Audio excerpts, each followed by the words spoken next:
What if acquiring finance to acquire a business was easier than you actually expected and you didn't need as much money as you may have expected? Hi, I'm Jaryd Krause. I'm the host of the Buying Online Business podcast. And today I'm speaking with Ami Kassar, who is the author of The Growth Dilemma. He speaks nationally to entrepreneurs and business owners who desire money to grow their companies and or acquire companies, improve cash flow and or restructure debt. Now, Ami is the founder and CEO of MultiFunding. It's a Philadelphia-based consulting firm for finance. They specialize in helping business owners across the states with creative, cost-saving finance alternatives. Now, for over 20 years, Ami has been the go-to thought leader in business financing, and he's frequently quoted in national media and sought after speaker at business industries and events across the states, including advisory for the White House, the Treasury Department, Congress, and the Federal Reserve Bank. Now, this podcast episode is an absolute delight if you want to acquire an online business with finance. I go through so many questions around what's the minimum amount you can get for financing? What's the minimum deposit? What's your credit rating score that you need? What's the maximum amount you can lend through SBA? How can you acquire more businesses or larger businesses that's not just with SBA? How can you acquire one business with funding and then a year or two later acquire another business with funding? What does that actually look like? And how do you build out basically a holding company? How do you build out a portfolio of businesses using finance to drive that? All the idiosyncrasies in between, and just some warning signals as well on how to use finance, how to get finance, what things to look for. Ami is a world of knowledge in this space, and this is an absolute delight if you're looking to get finance to acquire an online business. Enjoy this episode. Before we dive in, if you're looking at buying a business and you don't know how to do it or you don't know anything about it, make sure you go away and get my due diligence framework. It's what I've used, it's what my clients use. It's saved people millions of dollars. It's made people millions of dollars, and it's something you need. Get it at buyingonlinebusiness.com/free resources. Let's dive in.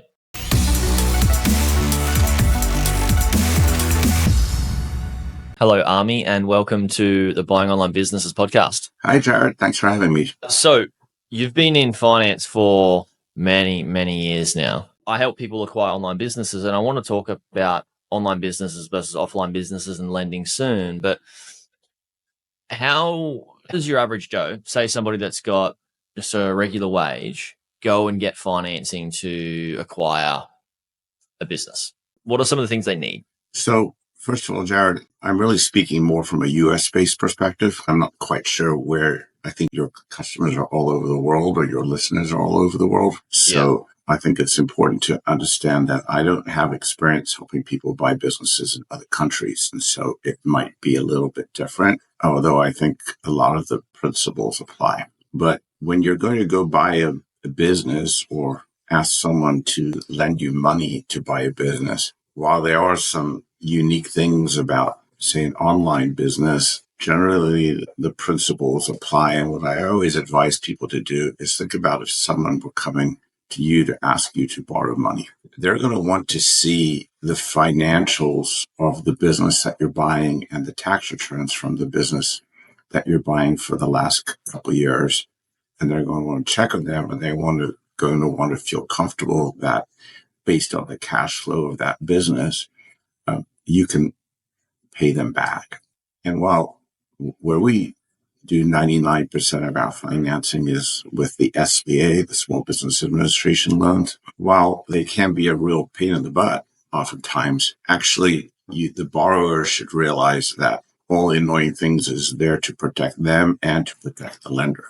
And so there are a lot of checks and balances in there to get the lender to feel real good that you will hopefully be able to pay the loan back. And really my advice to all kinds of people when you are looking to borrow money and or buy a business is it should take a little time. It's a little bit painful. Okay. And if it sounds too good to be true, it probably is. I love that. I love that you mentioned that to preface that if it sounds too good to be true, probably is. There's a lot of hurdles to jump through and a lot of things that lenders like the SBA and maybe other lenders want to ensure that it's a smart investment for them to lend money to you. So definitely takes time. There's a lot of people that hear these things on podcasts and YouTube videos and whatnot, that it's easy to get finance and you can get a business for no money down, all these sorts of things. When it comes to the reality of it, is there's definitely challenges that you have to face to achieve those sorts of things. And sometimes it's not even you're signing up, you're partially guaranteeing a loan and signing up for an obligation to pay it back. And so you should never borrow money without giving it a lot of thought and feeling really confident that you have a good plan in place that you're going to be able to pay it back. Yeah, absolutely. Is there much of a difference between getting an SBA loan to buy a traditional business versus an online business? The real difference is that, and this could be true for some other retail businesses or just regular online businesses, is that typically in online business, there's really no collateral. The only collateral might be the inventory if the business has inventory.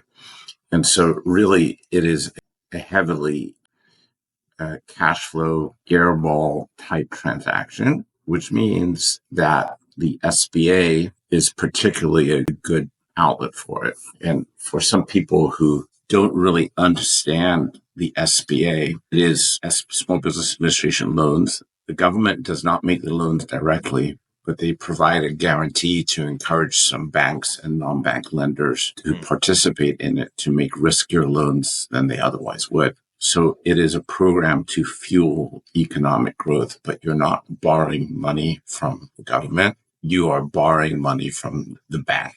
And there generally are three big myths about SBA lending that I like to talk to people about. The first is people sometimes think the SBA is the lender, and that's not the case. The only time the SBA is the lender is if there's like an economic injury, like a crisis, a hurricane or a tornado. You're borrowing money from the bank or your lender, and you're going through their credit policy and their criteria. Second place people get messed up on SBAs. They think SBA stands for small, so that's just for the smallest of lenders out there, of borrowers out there. And while I've seen SBA loans as small as $1,000, typically you can get up to $5 million for working capital, partner distributions by a business, et cetera, et cetera. So these loans can go quite large. And if it's actually a owner-occupied real estate project, say the business you're buying involves real estate, you can go up to 12.8 million on those. But perhaps the biggest place people get butched up on SBA loans is thinking that the SBA loan is, if they go to their bank and their bank says no, they're out. And that's absolutely not the case. There are, although there's like 1,400 lenders in the country who do SBA loans, the top 100 of them make up almost 80% of the volume. And each of them has their own unique attributes and credit policy and where they lend and how they lend and what they like to lend. So sometimes in SBA lending, you have to kiss a bunch of frogs to find a prince. I love those myths. Okay, great. Let's dig into a couple of those. So is it typically max that you see somebody be able to acquire lending whilst using SBA and another lender for around the $5 million range? Is that what you said, 5 million? Sometimes the lender will do what the technical jargon for it is a pari passu loan. So they might actually go as, sometimes we've gone as high as 8.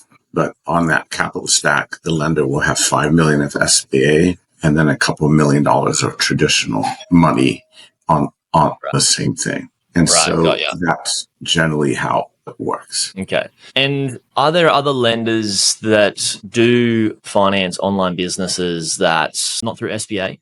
Like, do you work with many lenders or any lenders that do finance, say, maybe an e-commerce business or a media business, maybe even a SaaS software business without using SBA backing? So the answer is yes, but, or yes, and.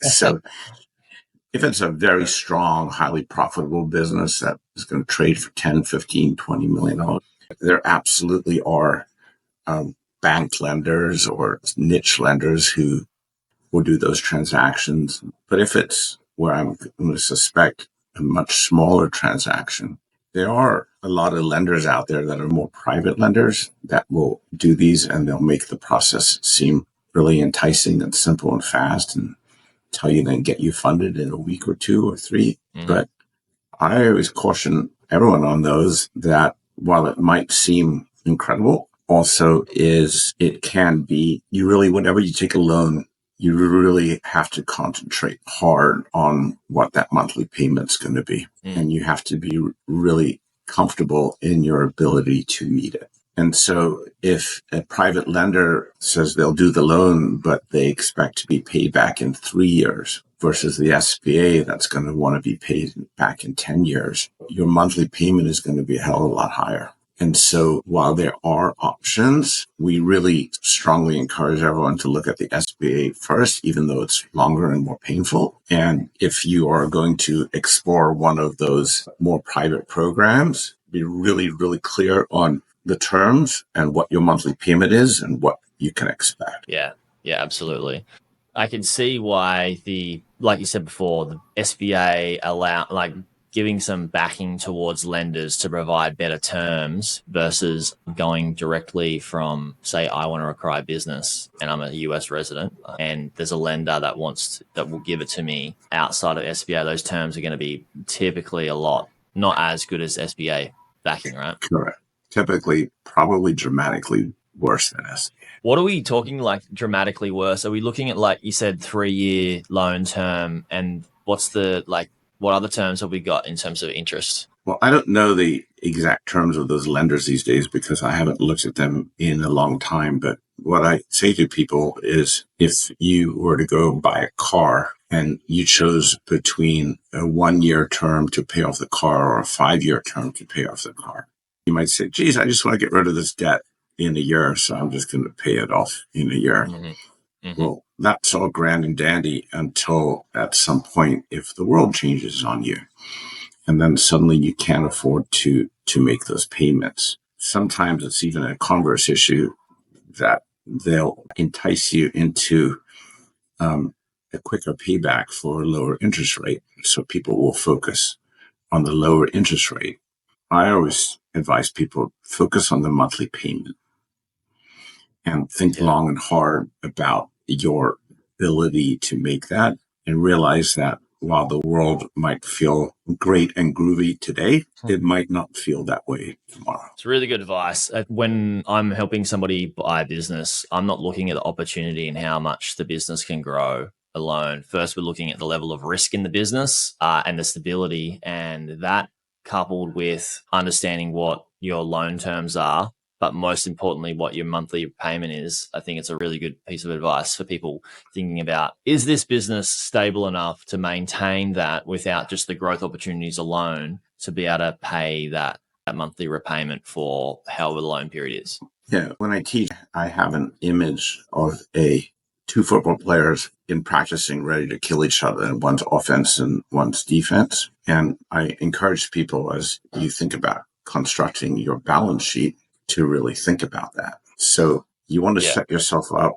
The only sure thing in business is that there's going to be unexpected surprises. And those come the terms of unexpected problems or unexpected opportunities that come up. And you want to try structure yourself to give yourself the most flexibility as you can to help with different situations. And so sometimes that's a monthly payment. There's a converse. You might be able to, the bank might say to you, for buying a brick and mortar business, I'll lend you the money over 5 years at 8%. Or if you want the SBA, it's over 10 years at 10%. And so sometimes people will concentrate on that 8 versus the 10, and they'll say, there's no way I'm going to pay 10 when I can pay 8. Well, if everything works out perfectly and the business goes and grows, and that'll be fine. But oftentimes things happen in business that weren't in your control or you didn't plan or expect. And for sure, in cases like that, you need to have the most flexibility. I say, what if you bought a business the month before COVID started? Yeah, with a lot of finance. Speaking about like a lot of finance, what's the typical deposit that people will put in for financing? Is it like 10, 20, 30? Obviously, the more. Typically, I think a good thumbnail to plan is 10%. There are occasionally tricks that you can get it down to 5%. If you're buying a second business, sometimes you can go to 0% down with it. But what we always tell people as a thumbnail is count on 10%. And if we can get it lower, but not on 10%. And say we put in 20%, 15 or 20%, is that going to help with terms? Probably not a whole lot. It'll help you with your debt service. Again, there are a bunch of equations. How profitable is the company? The cash flow of the company, the strength of the personal guarantor. Is there any collateral involved? But if it's largely an airball business and someone's going from 10% down to 20% down, that's probably not going to make a whole lot of difference. Absolutely. Cool. Well, we talked about like typically SBA aren't going to back much more than the 5 mil range. They can do in some circumstances depending on the business. What about like the minimal? Like, is there a minimum? Like, say somebody wants to buy a business for 100K and they've got 10K. Is that really an option? There's a lender now that we work with that's doing those smaller loans in a much less painful way for loans under $500,000 that are acquisition finance. So the answer is yes. Yeah, cool. I just want to put a word of caution out there for somebody if they're going to go and buy their first online business, so they've never been in online businesses or never owned an online business or worked in one, and they want to go buy a 100K online business with 10 grand. That's their first run. Be very careful. I wouldn't suggest it, actually, to be honest. I'd be suggesting going at a lower level. It seems like you're kind of financing yourself to the hills with, unless you've got some really good partners, the risk can be high with that. But as the businesses increase, typically they're more stable, right? So I can see why the SBA have only just started to allow smaller. And you said what? SBA has always done them. It's just the amount of, they've changed some of the rules to make smaller transactions a little simpler and more tech enabled. So that makes it, a few lenders are trying that. I think what's really important for people to understand about SBA lending in general is that I call it has a brand by association problem. And so you have a friend who went to get an SBA loan and had a really bad experience. And now your impression of SBA lending is that it's awful and you don't want to deal with it. And your friend might have had a bad experience, but that could have been driven by two scenarios. They either were a bad borrower with bad financials and a really messy situation, or potentially they were going to an SBA lender who really wasn't qualified or didn't really know the program very well.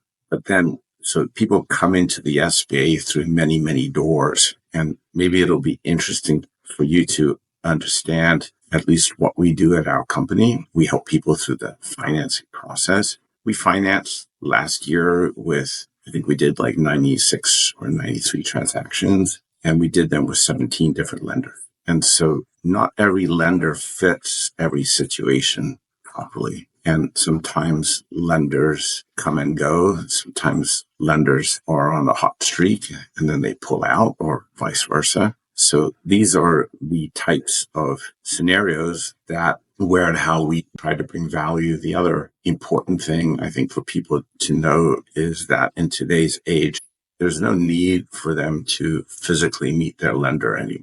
The lender could be in a hole. Thinking about 90% of our transactions, our borrower and our lender actually never meet. So I think some of that just might be interesting for folks. Yeah, absolutely. It's when you think about like somebody else that's helping people get SBA-backed loans, they might have 3 lenders that they've got contact with versus a larger amount. And other people's experiences typically aren't going to be the same unless, well, I mean, it's just, and it's how somebody perceives their experience as well with that loan too.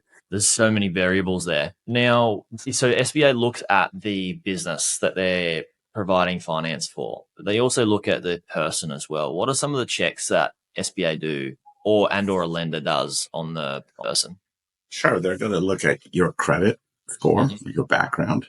They're going to look at your personal financial statement to see how much liquidity you're going to have post-transaction. So if things don't go quite right, you can be there to help. And they are going to look for your prior income and cash flow. And they're going to review your personal tax returns, your personal financial statement, and all that. They just do that. And that's an important part of the package as well. Yeah.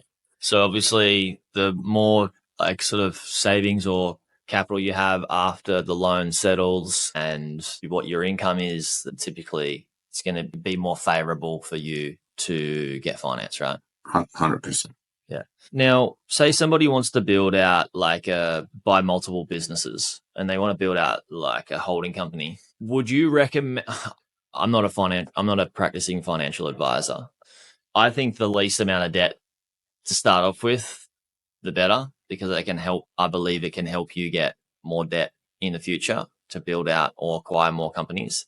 But say, for example, somebody does buy a business, let's just say a $500,000 business. They use you. It's a SBA-backed loan and they've put % down for that business and they've owned it for maybe 3 years or 2 years. Is there the option to go and raise finance again to acquire another business, or is that quite difficult? 100%. And in fact, you have a stronger ability to get financing for that second business because you've got more of a background and you've proved your ability to do it.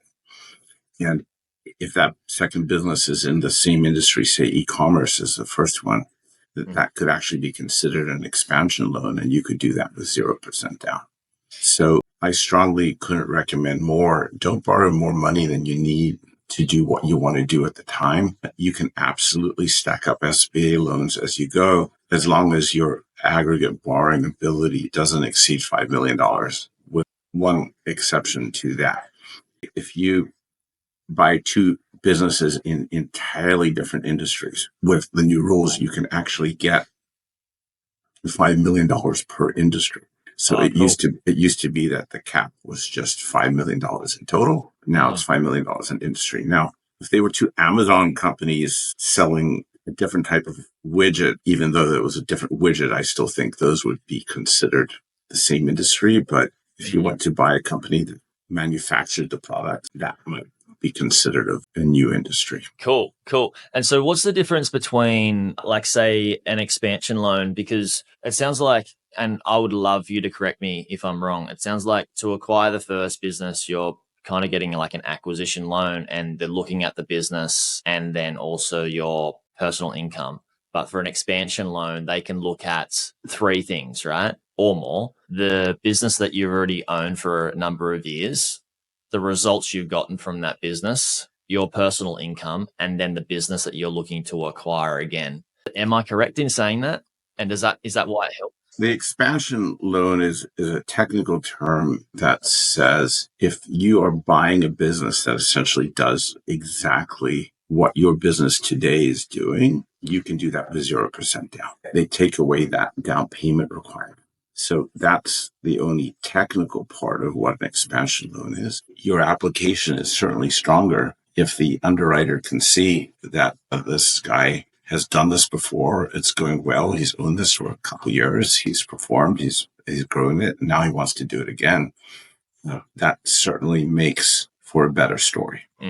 Yeah. Now, with structuring, say I have a business, I bought it for $500K, I did 20% down on it, use SBA lender or SBA-backed loan from a lender, and I want to do an expansion loan, so say buy $1 million business. Do I need to purchase that business in the same entity that I purchased the first business, or can I get an expansion loan and acquire that business in another sort of LLC, or does it sort of need to be under the same roof? It's a good question, and if I'm never sure the answer, I say I'm not sure, and I'm not 100% sure. Okay. I'll find out for you and get back to you, because I rarely get stumped, but I'm not 100% sure. I do think that it has to, at a minimum, have the same ownership. I imagine as long as it's the same ownership, here's my best guess, as long as it's the same ownership and it moves to a different LLC, no problem. But if there's a different ownership group, it's not going to count as an expansion. Yeah, it makes total sense. And we're looking at building out a holding company here. Most of the businesses that are going to be acquired are going to be under the same roof anyway. So does it make sense, though, with the jump, for example, of a $500K business, purchase price $500K, and then owning something for 2 years, to go to get an expansion loan with 0 down for $1 million loan? Does that make logical sense with your knowledge of finance, or not really? It really depends on what your risk tolerance is, right? So for me, that would make me sleep better at night. And that would feel like a logical evolution of building a business. I always say sometimes the tortoise wins the race, but other people might want to look at it very differently. A lender might give you more faster. I don't know. It depends on what you're buying and the appraisal of what you're buying and the quality of what you're buying and your prior experience and all that. So it sounds like a nice, solid, conservative way to go about building a business, but I'm not 100% sure that it's the only. Yeah, cool. Well, through doing this podcast, I can almost guarantee you guys are going to get a bunch of people reaching out to you guys. They're looking to buy businesses. Now, with that, and somebody goes and buys, they use you, they say they buy a 500K business or maybe a 250K business because it has that ability to purchase under the 500K range. How soon is too soon to come to you and say, I've had this business for 6 months or I've had this business for a year. What are my options in terms of lending? How much could I raise or lend to acquire another business? The reason I ask this is because I built out my property 6 months or a year, but you also should keep in mind that you can, if you need it, sometimes people get SBA loans for growth or working capital or growth capital for their existing business. Mm-hmm. You might not, or just a line of credit or working capital. You might not just come to the well just for the purpose of buying a business. You might say, sometimes people say, geez, I really want to buy that building now, or things like that. All of those scenarios. Yeah, absolutely. And I've talked about this in terms of acquiring not just your market share and competition when building out a holdco, but acquiring like your biggest expenses. Say, for example, a e-commerce business, go and buy an e-commerce business for 500K and it's doing quite well. And you realize, damn, it's doing well, but we're spending a lot on the manufacturing of this. Maybe we can buy the manufacturer 6 months later. And use anything, or you're going to buy the building, or sometimes suddenly you need a lot more, you're going well and you need a lot more inventory, or maybe it's a B2B business, you have AR and you need a asset-based line. People's lending markets change and companies change. I always say it's really a good idea, almost like going to the dentist twice a year, to check in on your overall financial health. Yeah, cool. Now, with these expansion loans, say, for example, you were going to acquire more lending, are the terms typically different than just your typically going to be relative. The only reason that terms will be different is if there's maybe incredible cash flow and you're buying the business at a really good price, or there's like some hard collateral like real estate. Otherwise, the terms are going to typically be, and you're using the SBA, the terms are going to be pretty close. Cool. Now, I know there's people listening that are going to have the question of like, what's the absolute minimum I can borrow? And then also with that as well, what's the absolute like minimum wage that would allow me to get that borrowing capacity? And I'm just going to preface this for people listening. If you're looking to borrow something under the 100K range, I wouldn't be trying to do personally. This is personally, and this is not financial advice at all. Like I said, nothing in this podcast is from myself is legal practicing financial advice at all. Personally, if I was going to buy something for 100K, as an example, I would be wanting to put at least 50% down for myself, for my personal risk tolerance. Now, there's two questions there. Is there a sort of minimum wage that SBA-backed loans will work with, and or what's the minimum amount? Like, are we talking like 200K, 100K? Listen, I've seen SBA loans. My shop might not be good at them. I said it before. I've seen SBA loans as small as $1,000. Yeah, you can go to, there are places in your neighborhoods called CDFIs, which are community development funds, where they'll go help a minority or a really small startup really get their first loan. And there are programs to do that. We in our shop aren't necessarily really good at that, but all those opportunities exist. So, but they are still, as they should, going to assess your ability to pay back the loan. Borrowing money doesn't solve everything. Sometimes borrowing money, or if you borrow too much money, it makes things worse. Absolutely. So, caution you to have a really good plan and be really thoughtful and mindful about how much money you're borrowing and for what purpose. buckets. Yeah. It makes total sense. Like I teach this thing called the leaky bucket syndrome, which is where people want to invest or want to achieve a certain thing, but they need a certain amount of money first. And if they say all of your income goes into a bucket and you have a leaky bucket because there's a bunch of expenses there that you just forgotten about and you keep those expenses and you just are not good at paying off your car or whatever it is you have, that equates to like a credit score, right? And if you've got a credit score that showcases you got some leaks in your bucket, why would a lender go away and decide to put a bunch of money in your bucket?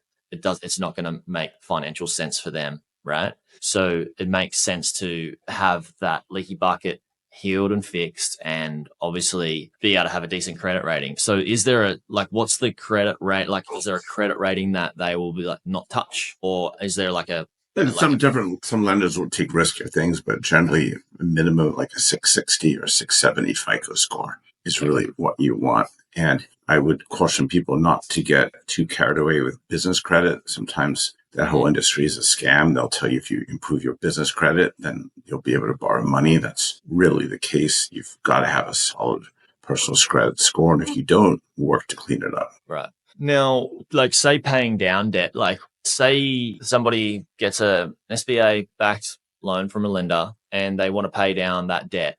Like say they do really well in business over 3 years. Is the option to just pay it off faster? And is there what are the fees? You can, and that may or may not make sense for you. SBA loans that don't involve real estate, there are no prepayment penalties. So you can pay it off as fast as you want to. You can decide, depends on what else to do, what other opportunities there are to do with your money. If you think you can make a higher yield on them, then you shouldn't pay it off. Yeah, cool.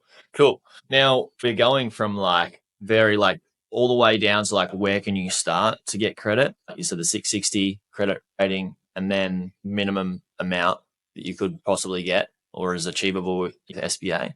You've also mentioned there's a possibility around the 5 mil range for each sort of business category, I guess. And then you've got sometimes you can increase it a little bit more up to the 8 mil you've seen. Once somebody outside of the SBA, when somebody wants to, maybe they've got a $2 million business that they've purchased and they have done quite well with that. They've used financing for it and then they want to go and acquire maybe a $15 million business. What are their options in terms of financing then? Like as people want to scale? Again, the options will be there. There's always, I joke that private lending industry is might be older than prostitution.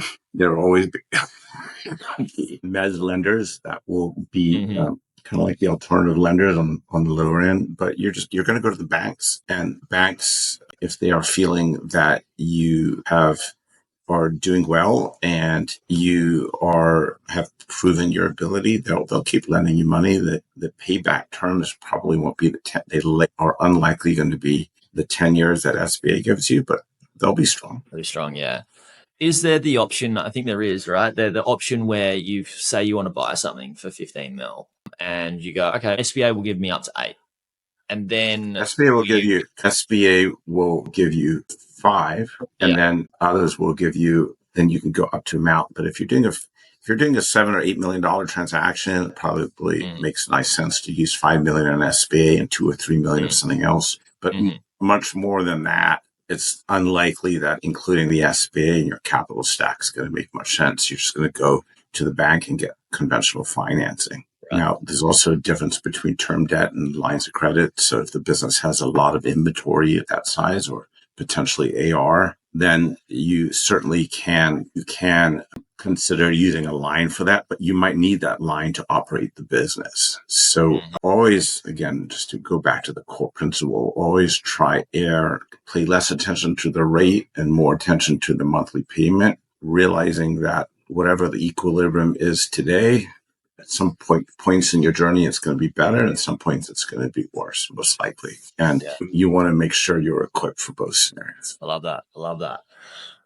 Now, online businesses typically harder to get financing for because of lack of collateral. Is there a type of online business? What's the easiest I guess the easier one for a lender to lend against and a harder one, like in terms of business model. I would assume that an e-commerce business that has stock, like we mentioned before, is probably a bit easier than, say, like a media business that just produces media, makes money through ads and whatnot. What would be one of the harder ones, or ones that may not get approved?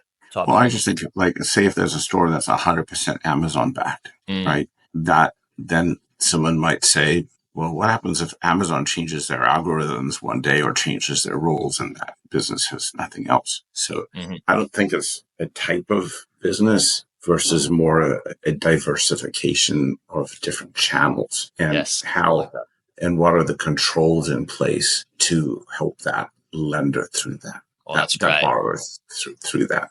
I always say it's a super good question, always ask, I think. And I think it's a great question to ask when you're even thinking about buying a business is what could bring this business to its knees? And if there's something big that could bring its business to its knees, well, you should think about that risk for yourself and then also understand that the lender is going to think about that risk also, and they should. So they should, yeah. We call it single source dependency when we're evaluating a business and doing due diligence. For example, I can see in the lender's eyes that an Amazon business that's fulfillment by Amazon, they might have a bunch of stock, right, which can be collateral, and they might sell a portion of it on Amazon and then a portion of that through Shopify, versus an Amazon business that is KDP, which we call Kindle Direct Publishing, where they have books written and they publish them on Kindle and people purchase them on Amazon and people purchase them off Amazon. You have single source dependency on Amazon. It's the only place that you're selling those books. And if Amazon decides to delist your, book, you've got no business. Or if you've got multiple books, then you might have a couple. But yeah, so that's what you're talking about, right? Yeah, love it. Thank you so much for coming on, Ami. It's been a pleasure. I appreciate your wealth of knowledge, and I am sure that we'll have people reaching out. Where should we send people? Send people straight to the site? MultiFunding.com will be great. And if you want to, I have a daily blog I write called AmiSites.com that people can go check that out also if they want to. Awesome. We'll link to that. Again, thank you so much for coming on. Appreciate your time. Everybody that is listening, thank you for listening.